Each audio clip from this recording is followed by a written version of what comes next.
अपने मेरे मित्र, मेरे सखा सागर जी, हमारे NSS प्रभारी, प्यारे बच्चों, मैं आज मन बना के आया था आप लोगों के बीच में कि आज भाषण नहीं देना है। आप लोगों से मैं आज भाषण नहीं देना है ना, क्योंकि भाषण को हम इस अभियान के तहत लंबे समय से चले आ रहे हैं, भाषण देते आ रहे हैं। मैं तो आज आपके बीच में आया हूँ आपका अपना बनकर और आपसे बातचीत करने के लिए, क्योंकि इसी विद्यालय में कक्षा 9वीं से कक्षा 12वीं तक हम यहीं पढ़े।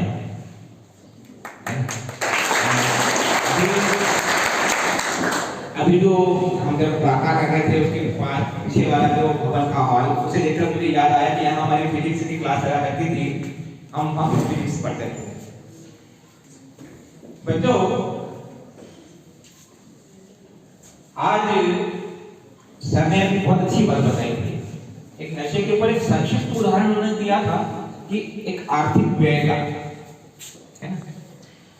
अभी जब हम प्रार्थना कर रहे थे तो जब राष्ट्रीय गीत गा रहे थे तो उसमें एक पंक्ति आई थी कि जनगण मन अधिनायक जय हे भारत भाग्य विधाता।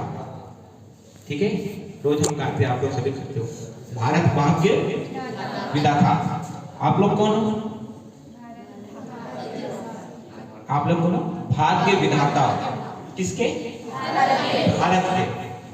दूसरी पंक्ति जब मैंने सुनी, जब आपको एनसीसी गान गा रहे थे, उसमें एक पंक्ति आई थी कि देश की रक्षा हित हम शमशीर उठा लें। आया था ना? शमशीर उठाने के लिए हाथों में क्या चाहिए? ताकत चाहिए, है ना।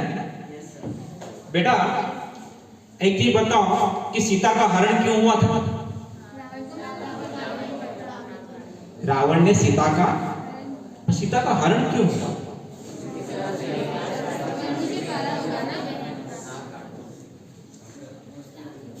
मन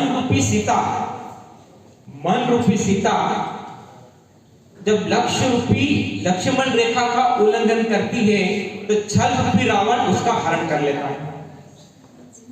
ऐसा ही में ध्यान से सुनो। सीता ने क्या करा?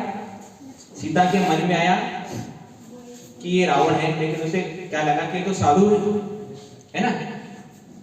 तो मन रूपी सीता ने लक्ष्मण रेखा का उल्लंघन करा, वो पहचान नहीं पाई, यानी कि सामने जो है वो छल रूपी रावण। नतीजा क्या निकला? हरण हो गया, है ना। नशे के रूप में जो रावण छल के रूप में आपके सामने खड़ा होता है, आपका मन रूपी सीता जब उसके प्रलोभन में फंसकर जब लक्ष्मण रूपी लक्ष्य का जब उल्लंघन करती है तो हरण हो जाता है। बहुत संक्षिप्त में बात समझा रहा हूं, लेकिन उसको समझने की कोशिश कीजिएगा, है ना। नशा क्या होता है? जिसके उपयोग से बुद्धि का, मन का हनन हो जाए, जिसके प्रयोग से आपके चरित्र का, आपके चिंतन का, आपके स्वास्थ्य का हनन हो जाए, वो क्या होता है? नशा होता है। ठीक है, समझ में आ गया? तो एक बात मुझे बताओ, मैं हमेशा से कहता हूं, नशा क्या है? नाश की जड़, है ना। एक नशा किया था स्वामी कौन है ये पहचान दो? रामकृष्ण परमहंस ने, पता है? इन्होंने भी अपने जीवन में नशा किया। इन्होंने नशा किया था कि मैं नरेंद्र को विवेकानंद बनाऊंगा। कौन सा नशा किया था? मैं नरेंद्र को विवेकानंद बनाऊंगा। उनका नशा सफल रहा और विवेकानंद ने भारतीय संस्कृति का परचम, भारतीय संस्कृति की पताका पूरे विश्व में फहरा दी। महाअहिल्या ने नशा किया, चाणक्य ने नशा किया, चंद्रगुप्त को, मौर्य को बना दिया। यहाँ जितने भी अनगिनत जो संत, शहीद, समाज सुधारक और इनके जो चित्र लगे हुए हैं, इन्होंने सबने अपने जीवन में कोई ना कोई नशा किया है ना। ऐसा नशा करो बच्चों जो आपके जीवन को सौभाग्यशाली बना दे, है ना, जो आपके जीवन को सफल कर दे, है ना। तो कौन कहता है कि नशा करना बुरी बात है? एक नहीं कई बाटलों का नशा कीजिए, पर जहरी गिरी पीने से क्या फायदा, जो रात में पी और सुबह उतर जाएगी। अरे बिना ही है तो शहीदों की ब्रांड की पीजिए, वो नशा कीजिए जो इन सबने कीजिए, है ना बेटा।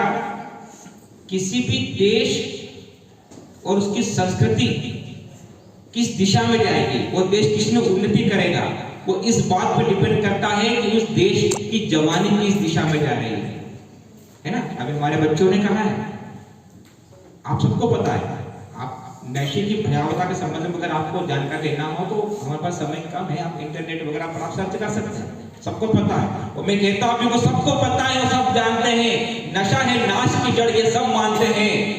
नासमझो की नासमझी को अगर छोड़ भी दें तो समझदार भी इसे अमृत मानते हैं।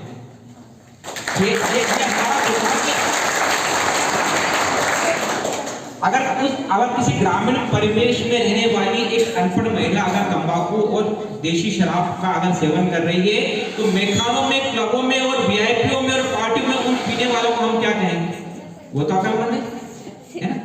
यही बात हमें जन जन तक पहुंचाना है, यही बात हमें पहले तो खुद समझना है, यही बात तो हमें खुद समझना है। आप इतिहास के पन्ने उठा के देख लो, सारे के सारे राजघराने जो राज की सत्ताएं गई है, उनमें कई राज सिंहासन तो इसलिए गए हैं कि वो नशे में बर्बाद हुए हैं।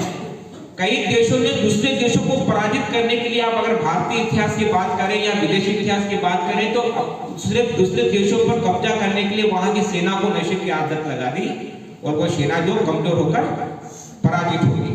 अपने जीवन में बेटा नशों से हमेशा से दूर रहो, है ना। ये ऐसी विषधर बैल है, ऐसी विषधर बैल है, जो बैल होती है ना क्या करती है, जो हरा भरा वृक्ष रहती है उससे लिपट कर चलती है, ऊपर तक पहुंच जाती है, उसकी खुद की सामर्थ्य तो नहीं होती, है ना, वो खुद इतनी सक्षम नहीं होती कि अपने बलबूते पर अपना विकास कर सके। तो वो क्या करती है, किसी पेड़ का सहारा ढूंढती है, उस पेड़ पर ऐसे लपटती है और ऊपर तक पहुंच जाती है, और फिर उस पौधे का विकास रुक जाता है, बेल तो बड़ी हो जाती है और पौधा सूख जाता है। एक हरा भरा जो वृक्ष रहता है जिसकी जड़ें कहाँ रहती है, जमीन में रहती है। आप अगर जड़ों को पोषण नहीं मिलेगा, उसमें जो दाना, खाद, बीज, पानी आप डालते हो, उसकी जगह आप उसमें ऐसे चीज डाल दीजिए जो उस पौधे के लिए हानिकारक है, वो पौधा क्या करेगा, मर जाएगा।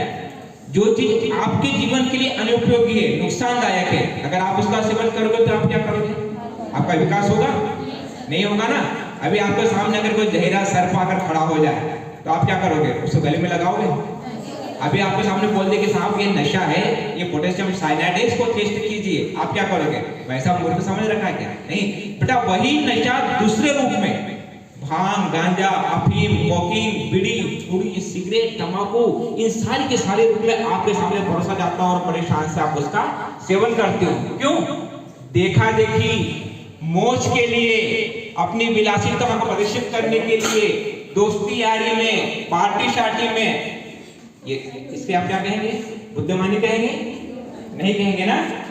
तो आप नशे की चाहे बाढ़ आ जाए, है ना, नशे की दुकानें खुलती है तो खुलने दीजिए, नशे का अवैध व्यापार बढ़ता है तो बढ़ने दीजिए, लेकिन हम क्या करेंगे, एक ही पंक्ति में आपको संकल्प को दोहरा दूंगा कि अंधकार कितना भी हो पर सूरज कभी ना हारा है, हम नशे से मुक्त भारत बनाएंगे, यह संकल्प